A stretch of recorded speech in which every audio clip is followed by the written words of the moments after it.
जय श्री राम। सभी संत, सभी साधु, सभी गुरु, सभी महापुरुष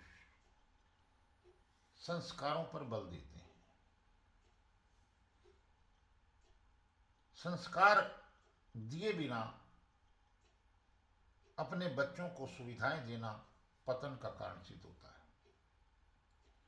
सुविधाएं अगर आपने बच्चों को नहीं दिए तो हो सकता है कि वह थोड़ी देर के लिए रोए, पर यदि संस्कार नहीं दिए तो वो जीवन भर रोएंगे।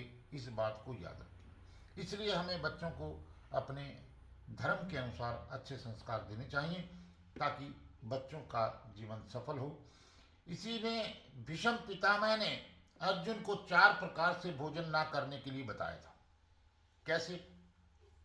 पहला भोजन, जिस भोजन की थाली को कोई लांघ कर गया हो वह भोजन थाली नाले में पड़े कीचड़ के समान होती है, वो भोजन कभी नहीं करना चाहिए। दूसरा भोजन, जिस भोजन की थाली में ठोकर लग गई हो, यानी कि किसी का पैर लग गया हो, वह भोजन की थाली बिष्टा के समान होती है, यह भोजन कभी नहीं करना चाहिए।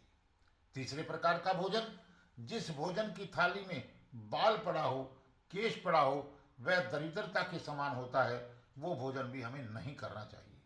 चौथे प्रकार का भोजन, अगर पति और पत्नी एक ही थाली में भोजन कर रहे हों तो वह मदिरा के तुल्य होता है। और सुनो अर्जुन, अगर पत्नी पति के भोजन करने के बाद थाली में भोजन करती है, उसी थाली में भोजन करती है या पति का बचा हुआ खाती है तो उसे चारों धाम के पुण्य का फल प्राप्त होता है। अगर दो भाई एक ही थाली में भोजन कर रहे हों तो वह अमृत पान कहलाता है, चारों धाम के प्रसाद के तुल्य वह भोजन हो जाता है।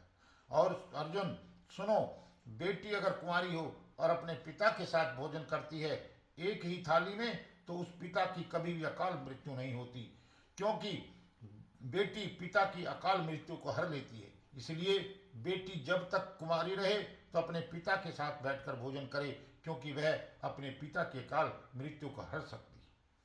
इससे एक और शिक्षा भी मिलती है, अगर कोई व्यक्ति अकाल मृत्यु का भय रखता है उसको तो ये भोजन अवश्य करना चाहिए। इससे उसके मन को शांति मिलेगी, आत्मविश्वास बढ़ेगा, क्योंकि हमारे शास्त्रों द्वारा कही हुई बात कभी गलत नहीं होती।